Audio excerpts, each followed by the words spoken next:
If you're looking for ways to keep your remote team engaged, then this video is for you. Hi, I'm Linh Podetti and I'm the founder of Outsourcing Angel, and we have over 70 people working for our company. And the most important thing that we focus on is how to keep our company culture up, because without great culture, there is no great team, and that means we can't deliver great services to our clients. But I know the challenges of being able to maintain that culture. And so in today's video, I want to share with you some of the tips that you can do to be able to come up with great activities for the team to do, get people involved and excited about participating so that you can increase your morale.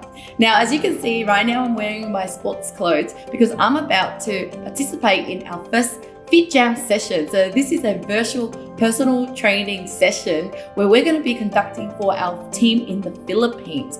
Now, we decided to come up with this idea because it's fun. The family can get involved. They can get some fitness into them, as well as having some kind of team building activity together as well. Now, but what we did is we didn't just create the activity and told people to, hey, turn up, this is what we're doing. We actually went through a process to ensure that people understand why we're doing this and how they would, how it would benefit them, so that we can actually increase our engagement with our team.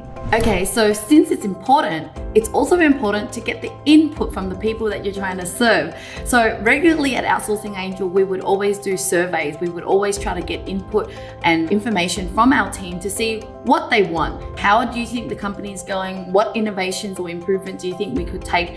And just to give you an example, when we came up with this idea of doing this Fit Jam session, we didn't just go and, hey guys, we're doing this activity, everyone join. We actually sent out a survey and really ask people about their health and fitness. So, because what you want is you want them to buy into your idea. So the questions, a lot of it wasn't even got to do with the activity, it's got to do with the topic of health and fitness. So we asked them like, how often do you exercise? What health issues do you currently have? What are you concerned about? Why haven't you exercised before? What are the challenges and things like, etc. Because by the end of the survey, they kind of all actually realized that actually I do have a bit of a health issue, or that I haven't really exercised. It would be good to be able to do something about this.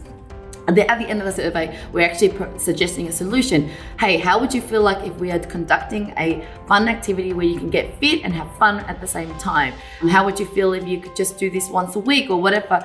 And so by doing a survey, you are actually getting the real input from your team members. You get to know them more. It's a chance for them to audit and analyze themselves.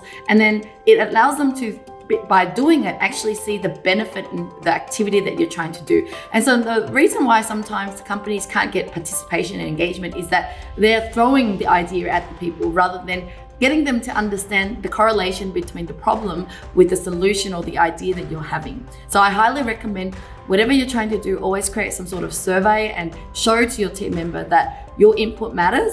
And then, as like I said, as a byproduct of that process, people are actually seeing the correlation between the problem and the solution that you're coming up with.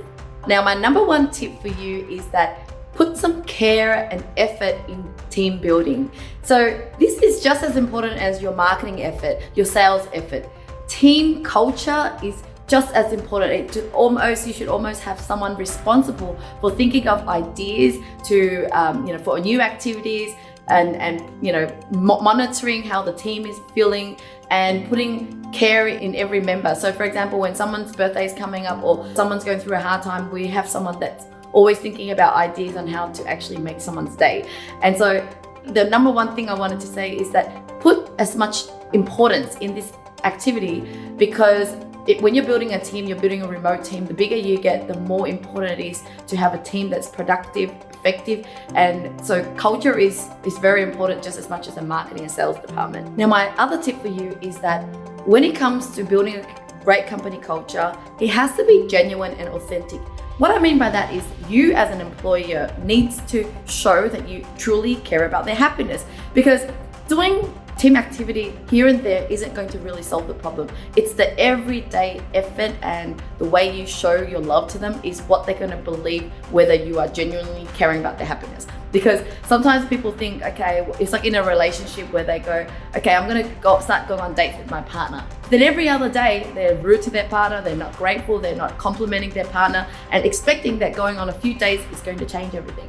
But it won't, and it will never will, because it's the everyday little habits that you do with someone that is going to really help to increase your company culture. So for example, at your company, do people show love to one another? Do people help one another? Do you compliment? Do you praise? Do you show that you care? When that happens, then when you're doing team activities like this, people want to participate. People want to hang out with one another because it's a fun, happy place to be at. So just think about how you're operating every single day and see where you can improve every day rather than just expecting this, team activity to make a miracle. Now, the third idea that I have for you is that think about activities that people are already enjoying doing. So for example, today's session, we chose a dance style exercise because we know that Filipinos love to dance. They love to sing, they love to dance. So it's something that people already enjoy outside of work.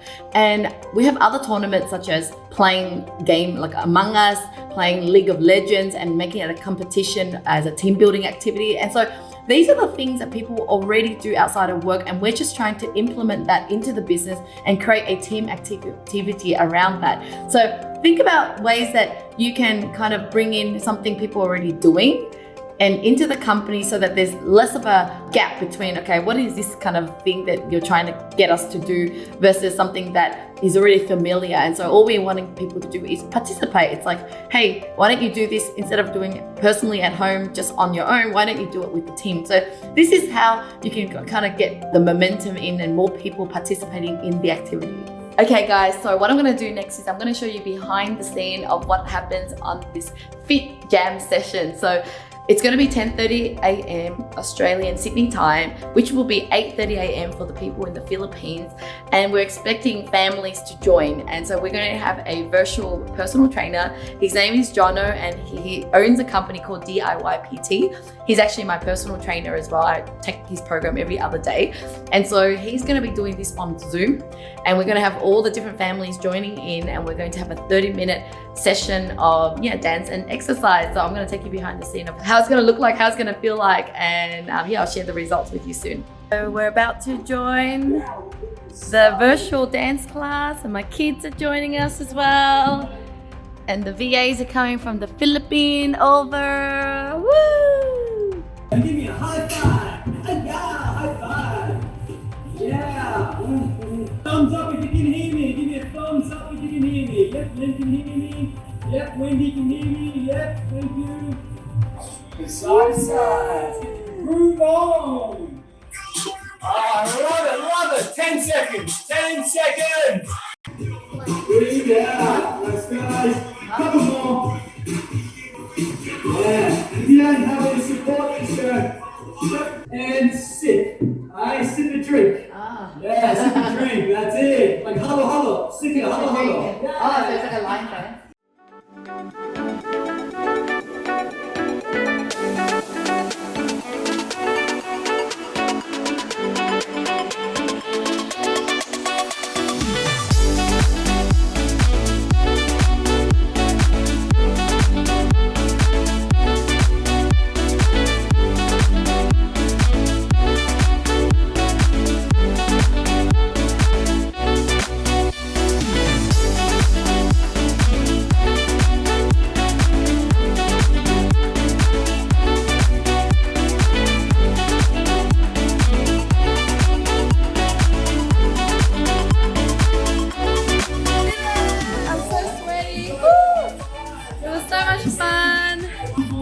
They're all done!